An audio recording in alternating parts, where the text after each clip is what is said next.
반갑습니다. 주식 탐구 생활 전지인입니다. 이번 시간에는 이번 주 가장 큰 이슈였던 카타르 LNG선 백척 수주에 대한 내용을 가지고 생각해보는 시간을 갖도록 하겠습니다. 6월 2일 날 카타르발 호재가 나오면서 뉴스는 이것을 이제 도배가 좀 됐습니다. 23조 규모의 카타르 LNG선 프로젝트를 수주했다. 100척 이상이 될 거다, 이런 기대감이 있으면서 관련 조선업종이 급등하는 그런 모습을 보였었죠. 자, 그렇지만 요거 내용을 조금 더 우리가 안을 들여다보면 최소 시나리오별로 44척으로 쪼그라들 수도 있고요.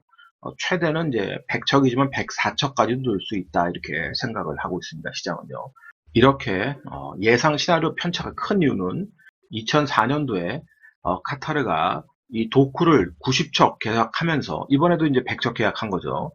자, 도크를 이제 90척을 만들 수 있는 도크를 계약하면서 향후 기대감이 있었습니다만 결론적으로 2007년까지 우리가 받은 수주는 총 53척밖에 안 됐습니다. 그리고 이번에 100척을 만들 수 있는 도크 계약을 했단 말이에요. 슬롯 계약이라고도 얘기를 합니다.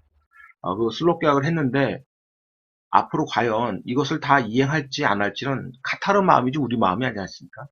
경기 상황에 따라서 또 중국과의 그런 경쟁 관계 속에서 어떻게 또 변화될지 모르는 거기 때문에 아쉽지만 이렇게 예상 시나리오 편차가 큰 겁니다. 그래도 어쨌든 이렇게 편차가 크다 그래도 당장 이렇게 발표한 지 한두 달 만에 이것을 번복할 가능성은 굉장히 적겠죠. 어쨌든 지금 카타르 쪽에서 공식적으로 발표한 건 2027년까지 100척을 만들 수 있는 슬롯 계약을 일단은 하게 된 겁니다. 일단 건조에 바로 들어가는 건 아니고요. 규모는 23조 원 규모, 그러니까 한 척당 2,300억 정도 좀 넘겠죠. 그렇기 때문에 세력들 입장에서는 최소 3개월, 그리고 기본 6개월 정도는 시간을 버는 겁니다. 이 호재에 대한 시간을 버는 거예요. 호재. 그러면 세력의 힘이 크다 그러면 이 안에 뭔가 시세를 만들면서 자기네들이 수익률 게임을 할 거란 얘기입니다. 그러면 개인 투자자들의 입장에서는 세력들의 수급을 파악하면서 전략을 짠다면 충분히 또 좋은 기회를 얻게 될 거예요. 그러면 차트를 보면서 관련주들의 흐름을 우리가 생각을 해보겠습니다. 자, 먼저 대장주로 등극한 조선선제입니다. 용도 관련 기술을 갖고 있죠. 자, 이렇게 6월 2일자 상한가를 한 방을 가고요. 이튿날도 또 상한가를 갔습니다. 상한가 두 방을 갔고, 그리고 나서 강력한 피대치 문봉이 나왔는데요. 거래량은 그 이상 터지진 않고 어느 정도 매물 소화를 하고 그 다음날 또 거래를 죽지 않고 만들어냈습니다. 조선선제 같은 경우는 거래량 자체가 작습니다. 유통 물량이 작기 때문에 매매라는 것은 절대로 여러분들이 쉽지 않다라는 것을 이해를 해야 됩니다. 만약에 이 조선선제를 매매할 분들은 철저하게 저점의 지지 가격이 확인될 때 그때 빠르게 들어가서 반등 때 매도하고 나오는 이 전략을 타이트하게 하셔야 돼요. 특히 이번에 계속 꼬리를 달았던 이 시점, 금일자 가격의 저점이 123,500원인데 장중에 이 123,500원이 무참히 깨지게 된다 그러면은 매물 쏟아질 수 있습니다. 한 방에. 그리고 종가상으로 이 123,500원이 유지되느냐 유지되지 못하느냐에 따라서 이 조선선제가 계속 대장의 노릇을 할지 아니면 일단 한번 팔아먹고 저점까지 밀어냈다가 다시 대응할지 그 전략이 나올 거예요. 그래서 이번에 형성한 이 저점은 굉장히 중요한 저점이다라고 여러분들이 생각을 하고 이 저점 대응이 가능한 분들만 매매를 해야지 함부로 매매했다간 거래량이 많지 않아서 조금만 매물 나와도 그대로 그냥 10%, 15%씩 험나게 나올 수 있습니다. 그걸 꼭 염두에 두고 그런 매매가 가능한 분들만 해야 돼요. 대신 얘가 대장주였기 때문에 얘가 쉽게 꺾인다 그러면 다른 종목분들도 시세가 짧습니다. 근데 얘가 꺾이지 않고 이 고점에서 계속 고공전투를 벌인다 그러면 다른 종목군에서도 계속 수급이 형성될 수 있는 거니까요. 여러분들 좀 관심 있게 보시면 될 것 같습니다. 역시 관련된 종목 중에서 이 밸브 관련된 종목인데 점 상한가 가고 다음날도 강한 장대 양봉을 만들었습니다. 이 윗꼬리가 아주 길게 있고 대량 거래를 수반했기 때문에 약간의 위험 요소가 있는 종목입니다. 얘도 마찬가지로 거래량이 많지 않고 지금 매물 소화를 하는 과정인데 철저하게 저점에서만 해도 대응을 해야 됩니다. 저점 깨지면 무조건 빠져나와야 된다는 소리예요.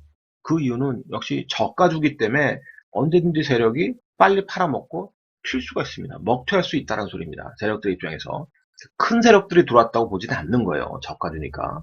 그래서 거래량을 보시면서 특히 중요한 가격대, 이번에 이 장대 양봉을 만들었을 때 아래 위 꼬리가 계속 달렸습니다.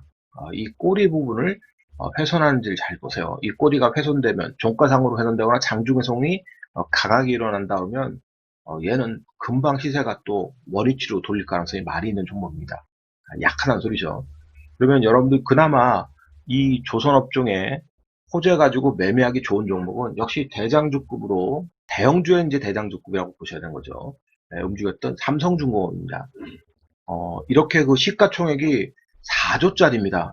전혀 시가총액이 작지 않죠. 그런데 이렇게 대형 시가총액, 중대형 시가총액이죠. 4조짜리면. 그런데 이런 종목이 기관이나 외국인들이 만든 게 아니라 개인 투자 세력들이 만들었다는 겁니다. 자, 한번 보세요. 이 18% 급등 나오고 했을 때 600만 주 정도 개인이 들어와서 들어 올렸습니다. 그리고 나서 그 다음날 18% 갔을 때도 외국인이 좀 입질 들었습니다만 개인이 계속 버텨줬고요. 조정 보이고 있을 때 기관 외인이 팔지만 개인 투자자들 그 물량을 받으면서 계속 유지를 하고 있습니다. 이런 호재에 연속성을 띠고 시세를 만들 수 있는 수급은 일반 개인 투자로서는 할 수 없다는 소리입니다. 세력화된 개인이 분명히 여기에 포함이 되어 있다고 보고요. 거래량도 한번 보십시오. 거래대금이 무려 3천억입니다. 3천억. 1거래대금 3천억씩 터뜨릴 수 있겠습니까? 쉽지 않은 겁니다. 그만큼 개인 세력들이 특화되어 있다고 보여지고요. 물론 이 프레침 운봉 맞은 부분은 부담스럽습니다. 이 매물이 기술적으로 소화되는 과정이 되게 중요한데 그 과정에서 이 장대양봉이 종가상으로 훼손되면 안 됩니다. 이게 만약에 훼손된다 그러면 세력들의 힘이 약화되면서 반등할 때는 무조건 빠져나왔다가 다시 한번 기회를 놓아야 될 거예요.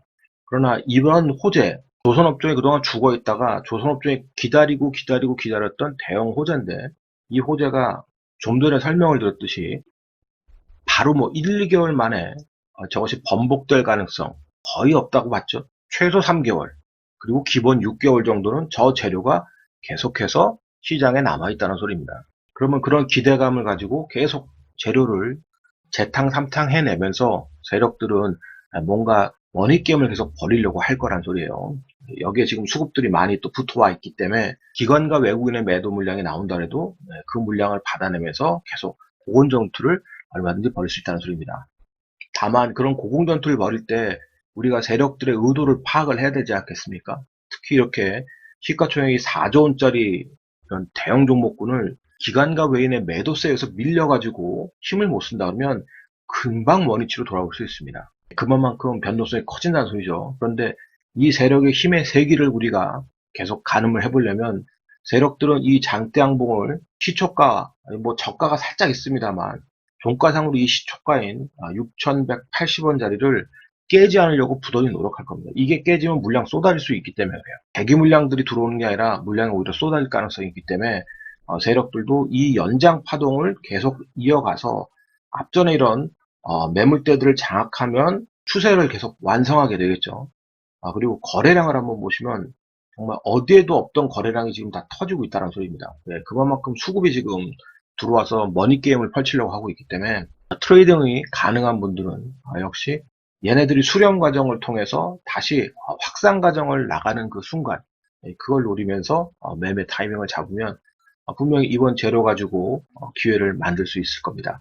지금은 이격이 많이 벌어진 상황이기 때문에 치고받으면서 저 이격이 조정이 되는 과정, 그러나 그 조정 과정에서 이 장대양봉의 시초가를 종가상 깨지 않고 위에서 고공전투 벌이면 좋은 기회를 얻게 될 겁니다. 대우조선해양이나 이런 종목들은 벌써 이렇게 시세가 밑으로 내려왔죠. 그런데도 보세요. 꼬리 달고 어떻게든 간에 만들어 보려고 하고 있습니다. 근데 재미난 것은 대우조선해양 같은 경우는 기관도 입지로 지금 들어와서 매매를 한다는 소리예요.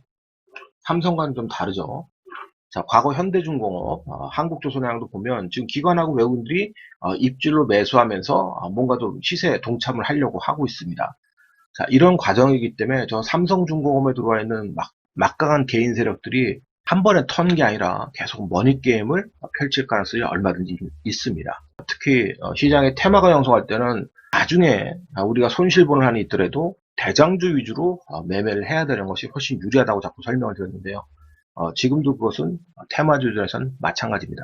테마도 대장주 위주로 여러분들이 매매할 수 있는 길을 한번 찾아보시고요. 또 LNG선에 대한 뉴스가 확대 재생산될 가능성이 많은 이유 중 하나도 전기차에 관련된 뉴스들 때문에 그렇습니다. 결국 전기차들이 많이 팔리고 배터리 소모가 많이 되고 전기를 많이 쓴다 그러면 친환경 에너지 중에 하나인 LNG가 앞으로 좋아질 거다라는 뉴스를 얼마든지 확대 재생산할 수 있다는 소리입니다. 시장에서는. 배터리 풍기 현상이 나올 거라는 얘기들이 계속 나오고 있죠. 그러니까 배터리 관련주들 계속 관심을 갖고 보셔야 된다겠습니다.